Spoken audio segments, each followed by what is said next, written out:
ओम शांति। आज 16 अक्टूबर 2021 के बाबा के मधुर महावाक्य सुनेंगे। और आज की मुरली में बाबा कहे, शिव बाबा ने आकर के ये बेहद का अविनाशी रुद्र ज्ञान यज्ञ की स्थापना की है और हम सभी बच्चे इस ज्ञान यज्ञ के सेवाधारी है। तो सेवाधारी आत्माओं को बाबा के आज्ञा का पालन करते हुए सदा श्रीमत पर चलना है, क्योंकि श्री श्री शिव बाबा हम बच्चों को श्रीमत देते हैं। दूसरी बात बाबा कहे कि बच्चे सदा ज्ञान के मनन चिंतन में बुद्धि को बिजी रखो। जितना ज्ञान का मनन चिंतन करते रहेंगे उतना व्यर्थ ख्यालात बुद्धि में आएंगे नहीं। तो सुनते हैं बाबा के मधुर महावाक्य। ओम शांति। मीठे बच्चे अपनी बुद्धि को ज्ञान मंथन में बिजी रखो तो सब फिक्रातों से फारिग हो जाएंगे, सदा खुशी बनी रहेगी। प्रश्न है आज की मुरली से, जो अपने को शिव बाबा के यज्ञ का सर्वेंट समझते हैं उनकी निशानी सुनाओ। उत्तर है, शिव बाबा इस ब्रह्मा मुख से जो कुछ बोलेंगे उसे वह फौरन मान लेंगे। जो कहे उसे मानना, इसको ही श्रीमत कहा जाता है। बाबा की आज्ञा को ही श्रीमत कहा जाता है। श्री श्री शिव बाबा की मत पर चलने से ही तुम श्रेष्ठ बनते हो। श्रेष्ठ बनना माना विजयी माला में आना। आज की मुरली से पहले गीत बजा है, ओम नमः शिवाय। ओम शांति। शालिग्रामों प्रति शिव भगवान वाच, रूहानी बच्चों प्रति रूहानी बाप समझा रहे हैं। अभी तुम बच्चे जान गए हो कि हमको यहां आत्मा समझकर बैठना है। सारी दुनिया में एक भी ऐसा मनुष्य नहीं होगा जो अपने को आत्मा समझते हो। आत्मा क्या है यह नहीं जानते तो परमात्मा को फिर कैसे जानेंगे। बाप द्वारा ही तुमको आत्मा की समझानी मिलती है कि मूल क्या चीज है।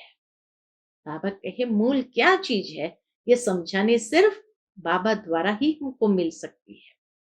मनुष्य को कुछ भी पता न होने कारण कितने दुखी होते हैं। आज संसार में हर आत्मा दुख का अनुभव कर रही है। क्यों कर रही है? क्योंकि कुछ भी पता नहीं, न कर्मों की गुह्य गति को जानते हैं, न समय की गुह्य गति, न आत्मा को, न परमात्मा को जानते। इसीलिए बाबा कहे मनुष्य को कुछ भी पता न होने के कारण कितना दुखी है। तुम बच्चे जानते हो इस ड्रामा अथवा सृष्टि रूपी कल्प वृक्ष की आयु 5000 वर्ष है। जैसे आम का बीज है, वह चैतन्य होता तो समझाता कि हम बीज है, हमसे यह झाड़ ऐसे निकला। परंतु वह है जड़, चैतन्य झाड़ एक ही है। शुरू से लेकर अंत तक सारे झाड़ का तुमको ज्ञान मिला हुआ है। बाबा तो चैतन्य बीज है, तो बाबा इसीलिए शुरू से लेकर अंत तक इस सारे झाड़ का तुमको ज्ञान मिला हुआ है। नंबरवार पुरुषार्थ अनुसार समझ सकते हैं। बाबा ने ज्ञान तो एक जैसा दिया, लेकिन नंबरवार पुरुषार्थ अनुसार ही समझ सकते हैं। बाप समझाते हैं, मैं इस मनुष्य सृष्टि का बीज सतचित आनंद स्वरूप हूं। मुझे ज्ञान का सागर कहा जाता है। यह निराकार के लिए महिमा है। तुम जानते हो बाप की यह महिमा सबसे न्यारी है। मनुष्य तो बाप की महिमा को बिल्कुल ही नहीं जानते। भले लक्ष्मी नारायण आदि देवताएं हैं, उन्हों को भी यह नॉलेज नहीं है यह ड्रामा का ज्ञान तुमको मिला है। बाबा कहे, यह ड्रामा का ज्ञान तुमको मिला है। तुम जानते हो यह सृष्टि का चक्र कैसे फिरता है। फिर देवता बनेंगे तो यह ज्ञान रहेगा नहीं। वंडर है ना। तुम इस ड्रामा के एक्टर्स हो ना। तुमको रचता और रचना के आदि मध्य अंत का ज्ञान है। बाकी न शूद्र वर्ण को न देवता वर्ण को यह ज्ञान है।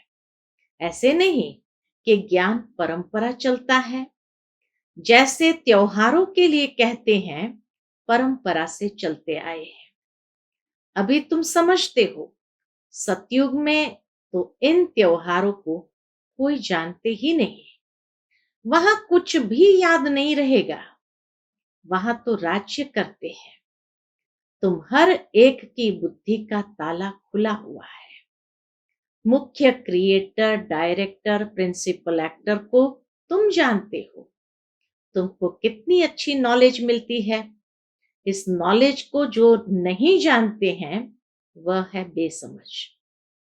तुम भी बेसमझ थे, अब देवता बन रहे हो। यह नॉलेज जिसकी बुद्धि में टपकती रहेगी, उनको अपार खुशी रहेगी। अपार खुशी का आधार है ज्ञान का मनन चिंतन। तुम्हारे सिवाय कोई नहीं जो यह नॉलेज समझ सके। गॉड फादर को ही वर्ल्ड ऑलमाइटी अथॉरिटी नॉलेजफुल कहा जाता है। नॉलेज किसकी है? सभी वेद शास्त्र सृष्टि के आदि मध्य अंत की नॉलेज इसको है। शास्त्रों में भी रचता और रचना की नॉलेज नहीं है। तब तो ऋषि मुनि आदि कहते आए कि हम रचता और रचना को नहीं जानते हैं। नेति नेति कहा, तो इसीलिए बाबा कहे उनके पास भी ये नॉलेज नहीं है।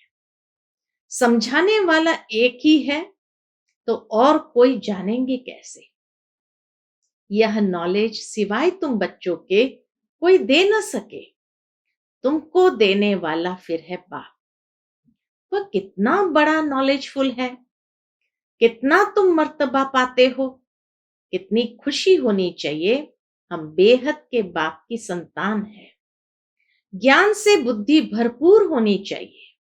ऐसी कोई चीज नहीं जिसको तुम नहीं जानते हो। अभी तुम मास्टर नॉलेजफुल बन रहे हो। जो आत्मा तमो प्रधान बनी है, वह बाप को याद करते करते सतो प्रधान बन जाएगी। नंबरवार तो होते हैं ना। कोई की तमो से रजो बुद्धि बनी होगी। धीरे धीरे परिवर्तन आता जाता है। तो इसीलिए बाबा कहे, जितना बाप को याद करते हैं सतो प्रधान बनते जाएंगे। फिर भी नंबरवार तो होते ही है ना। कोई की तमो से रजो बुद्धि बनी होगी, कोई की रजो से सतो बनी होंगी। अभी सतो प्रधान बुद्धि किसकी है नहीं। सर्टिफिकेट बाबा ने दे दिया कि संपूर्ण सतो प्रधान बुद्धि किसकी है नहीं। सतो प्रधान जब बन जाएंगे, तब तुम्हारी कर्मातीत अवस्था हो जाएगी। फिर तो नई दुनिया चाहिए राज्य करने के लिए। यह यज्ञ जब पूरा होता है, तब इसमें सारी पुरानी दुनिया की आहुति पड़ जाती है। फिर पढ़ाई भी पूरी हो जाती है, नंबरवार पुरुषार्थ अनुसार। जैसे स्कूल में स्टूडेंट समझते हैं, हम यह इम्तिहान पास कर फिर उस क्लास में ट्रांसफर होंगे। तुम्हारी भी जब कर्मातीत अवस्था होगी, तो इस मृत्यु लोक से ट्रांसफर हो अमरपुरी में चले जाएंगे।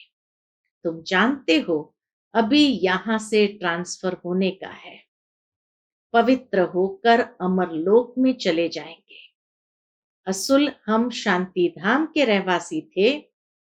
फिर पाठ बजाते बजाते अमरलोक से मृत्यु लोक में आकर पहुंचे हैं।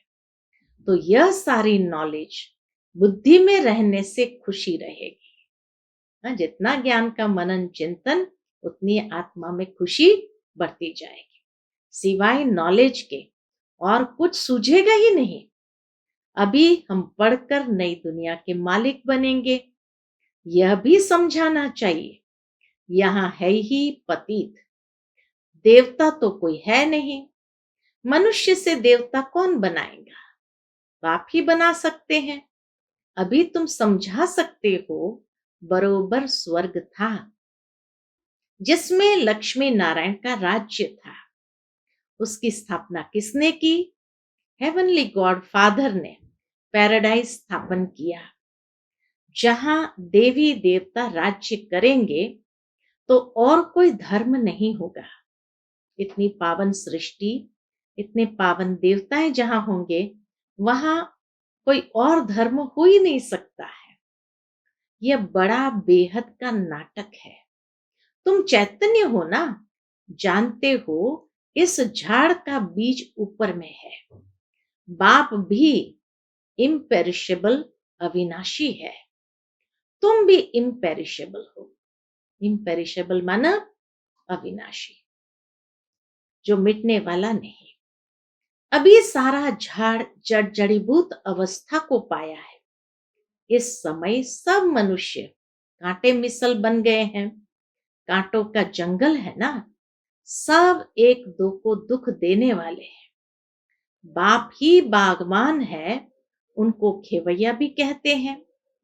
तुम भी बोट चलाने सीख रहे हो, हर एक की नैया पार कैसे हो, सो तुमको बैठ समझाते हैं। नैया कोई शरीर नहीं है। नैया आत्मा और शरीर दो चीज की बनी हुई है।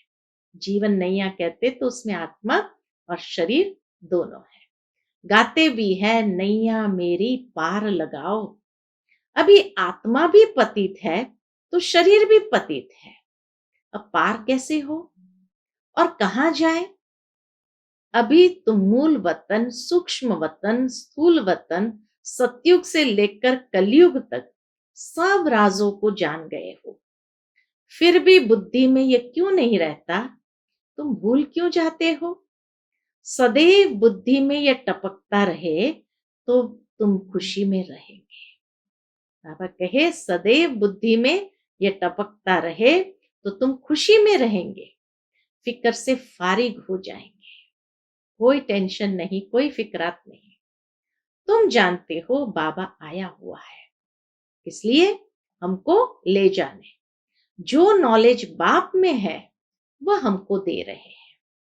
यह है बिल्कुल नई बातें जो बाप के सिवाय और कोई समझा नहीं सकते। निराकार बाप साकार द्वारा सुनाते हैं। तुम भी इस शरीर के द्वारा सुनते हो, तो बाप तुम बच्चों को भी आप समान बनाते हैं।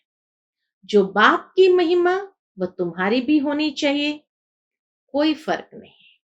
सिर्फ बाप कहते हैं हम जन्म मरण में नहीं आता हूं।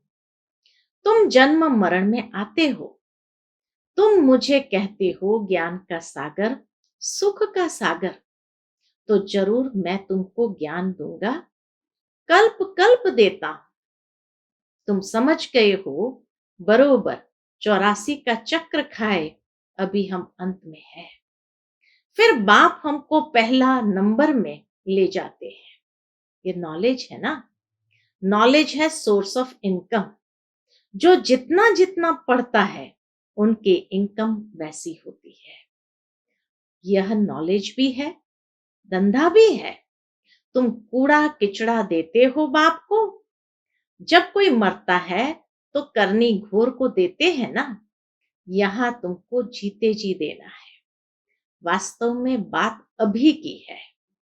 बाप कहते हैं तुम्हारे पास जो कुछ है, क्या करो, मरने से पहले दे दो, ट्रांसफर कर दो। तुम ट्रस्टी बन जाओ, नहीं तो तुम्हारे पास जो पड़ा होगा वो अंत में याद आएगा। जैसे कोई शाहूकार आदमी है, वह ज्ञान नहीं लेंगे। उनकी शाहूकारी भी एक जन्म के लिए है ना, शरीर तो छोड़ ही देंगे। पता नहीं कर्म अनुसार कहां जाकर जन्म लेंगे। तुम तो जानते हो, हम अभी जितना पुरुषार्थ करेंगे उतना प्रारब्ध पाएंगे। इस समय है सब जिस्मानी सर्विस करने वाले, रूहानी सर्विस को कोई जानते नहीं है। सुप्रीम रूह आकर तुमको नॉलेज समझाते हैं। वह है सुख का सागर, दुख हरता सुख करता। उनकी शिव जयंती भी मनाते हैं, फिर भी जानते नहीं, परंतु बुद्धि में नहीं आता है। अभी तुम्हारी बुद्धि में यह ज्ञान है कि बाबा हमको फिर 5000 वर्ष बाद आकर सुनाएंगे। सतयुग में यह ज्ञान नहीं होगा तो कलयुग में फिर कहां से आएगा?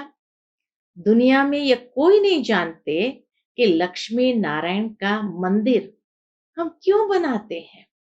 ये कौन थे? इन्हों को ये राज्य किसने दिया? ये कर्मों का फल है ना। बाप बैठ अभी तुमको कर्म अकर्म विकर्म की गति समझाते हैं। भगवान वाच है ना, गीता से ही आदि सनातन देवी देवता धर्म की स्थापना होती है। वहां मनुष्य थोड़े होते हैं, बाकी सब जरूर मुक्ति को पाते होंगे। सतयुग में तो बहुत थोड़ी आत्माएं रह जाएंगी जो देवता धर्म की होंगी, और बाकी सब आत्माएं मुक्ति को पाती हैं। महाभारत लड़ाई भी लिखी हुई है। बहुत आफतें आएंगी, नेचुरल कैलेमिटीज आएंगी। भविष्यवाणी बाबा कर रहे हैं, बहुत आफतें आएंगी, नेचुरल कैलेमिटीज आएंगी, पुरानी दुनिया खत्म होगी। ये वही बॉम्ब्स मिसाइल्स है, ये वही विनाश का समय है, जबकि भगवान ने आकर रुद्र ज्ञान यज्ञ रचा था जिससे विनाश ज्वाला निकली। भगवान यज्ञ रचते हैं किस लिए? सुख शांति के लिए। बाकी दुख अशांति का जरूर विनाश होना चाहिए।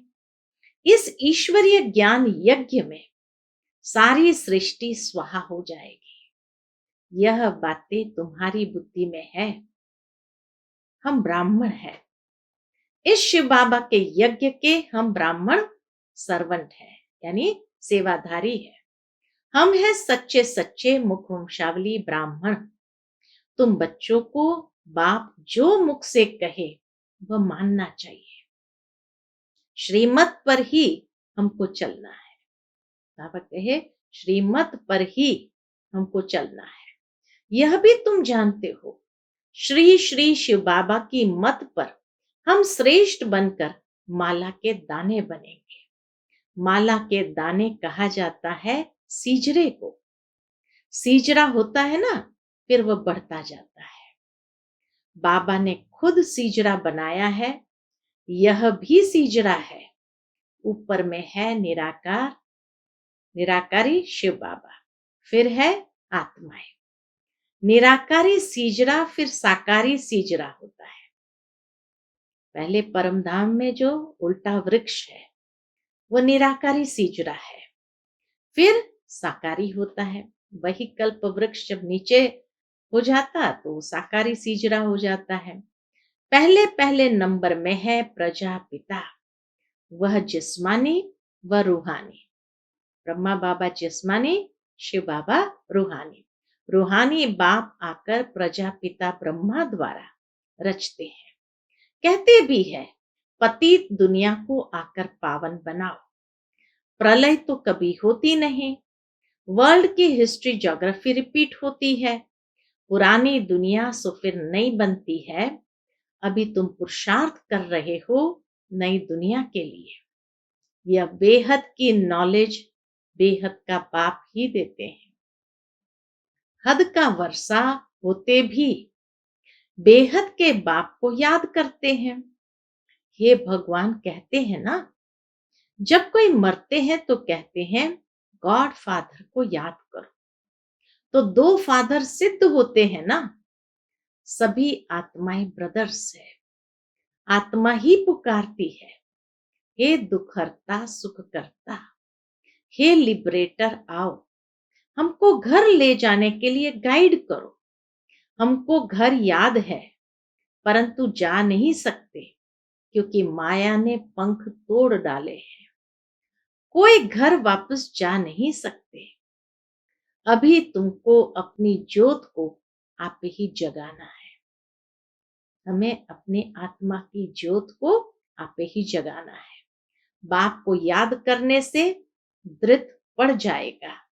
ज्योत एकदम बुझ नहीं सकती, एकदम कोई बुझ नहीं सकती, नहीं तो फिर कहां से प्रज्वलित हो। तो ज्योत एकदम बुझ नहीं सकती। कोई मरता है तो दीवा जगाते हैं, खास वहां एक मुकरूर रखते हैं कि इसमें घृत डालते जाओ, नहीं तो अंधियारा हो जाए। अभी तो तुमको योग बल से घृत डालना है, तो घोर अंधियारे से सोजरा दीप माला हो जाएगी। दीप माला सतयुग में होगी, यहां नहीं। उत्सव जो भी मनाए जाते हैं उनका भी रहस्य तुमने समझा है। वह तो कुछ भी समझते नहीं, फिर भी समझाया जाता है। यह राखी आदि है पवित्रता में रहने के लिए। मनुष्य को ज्ञान का इंजेक्शन ऐसी युक्ति से लगाना चाहिए जो फील करे कि बरोबर हम तो भ्रष्टाचारी है, श्रेष्ठाचारी बाप ही बनाते हैं। बाबा कहे ऐसी विधि से समझाओ जो उनको फील हो, रियलाइज हो। बाप कहते हैं मन मना भव, तो तुम तमो प्रधान से सतो प्रधान बन जाएंगे। युक्ति से तीर लगाना चाहिए, बात करने की ताकत चाहिए, अंदर में आत्मबल चाहिए जो पवित्रता के माध्यम से आएगा। इसीलिए बाबा कहे बात करने की ताकत चाहिए। अभी तुम सर्वशक्तिमान बाप से शक्ति पाए माया पर जीत पाते हो, फिर तुम्हें राज्य भाग्य मिल सकता है। सिवाय बाप के और कोई जीत पहना न सके। बाप कहते हैं देखो बच्चे, तुमको क्या से क्या बनाता हूं। अब ऐसे बाप को निरंतर याद जरूर करना है, तो विकर्म विनाश होंगे। बाप कहते हैं माम एकम याद करो तो अंत मते सुगति हो जाएगी। जैसा चिंतन किया जाता है वैसे बन जाते हैं। तो बाप कहते हैं मुझे याद करते करते तुम भी बन जाएंगे। याद से विकर्म भी विनाश होंगे और अपने घर वापस चले जाएंगे। यह नॉलेज सोर्स ऑफ इनकम है। हेल्थ वेल्थ है तो हैप्पी भी है। वहां कितनी बड़ी आयु होती है। योगेश्वर कृष्ण को नहीं कहेंगे, वास्तव में बाबा कहे योगेश्वर तुम हो। ईश्वर तुमको योग सिखा रहे हैं। ये राजयोग है। योग लगाकर तुम राज्य भाग्य पाते हो। ईश्वर तुमको योग सिखाए राजाई का वर्षा देते हैं। तुमको राज्य किसने दिया? बाप ने। बाप कहते हैं अलफ को याद करो, बाप और वर्षे को याद करो तो पाप कटते जाएंगे। यह तो बहुत सहज है। तुम्हारी बुद्धि में कितना ज्ञान है। भगवान के बच्चे, भगवान के बच्चे कौन हुए? मास्टर गॉड ठहरे। कितना ऊंचा टाइटल बाबा ने आज दे दिया कि भगवान के बच्चे मास्टर गॉड ठहरे। बाप के पास बैठ थोड़ी जाना है, हमको तो पाठ बजाना है। इसमें देही अभिमानी बनना है। अच्छा, मीठे मीठे सिकिलदे बच्चों प्रति माता पिता बाप दादा का याद प्यार और गुड मॉर्निंग। रूहानी बाप की रूहानी बच्चों को नमस्ते। हम सभी रूहानी बच्चों की रूहानी माता पिता बाप दादा को याद प्यार, गुड मॉर्निंग और नमस्ते। नमस्ते, शुक्रिया बाबा, शुक्रिया। आज की मुरली से धारणा के लिए मुख्य सार है। पहली पॉइंट, बाप जो ज्ञान देते हैं उसका ही सदैव मंथन करना है। युक्ति से बातें करनी है, बहुत प्यार से समझाना है। दूसरी पॉइंट, अपने आप अपने पास जो कुछ है वह जीते जी बाप को देकर ट्रस्टी बन एक बाप को याद करना है। आज का बाबा का मधुर वरदान हम बच्चों के प्रति है, अपने सर्वश्रेष्ठ पोजीशन की खुमारी द्वारा अनेक आत्माओं का कल्याण करने वाले अथॉरिटी स्वरूप भव। अपने सर्वश्रेष्ठ पोजीशन की खुमारी द्वारा अनेक आत्माओं का कल्याण करने वाले अथॉरिटी स्वरूप भव। हम ऑलमाइटी अथॉरिटी के बच्चे हैं। यह है सर्वश्रेष्ठ पोजीशन।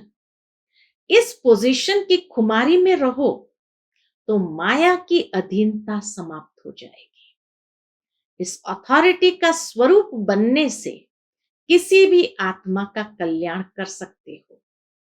जो सदा इस खुमारी में रहते हैं वो सदा काल का राज्य भाग्य प्राप्त करते हैं। यही अथॉरिटी सदा कायम रखो तो विश्व आपके आगे झुकेगी। आप किसी के आगे झुक नहीं सकते। आज का बाबा का स्लोगन है हम बच्चों के प्रति, करावनहार बाप की स्मृति से मैंपन को समाप्त करो। करावनहार बाप की स्मृति से मैंपन को समाप्त करो। करण करावनहार बाबा है। अच्छा, ओम शांति।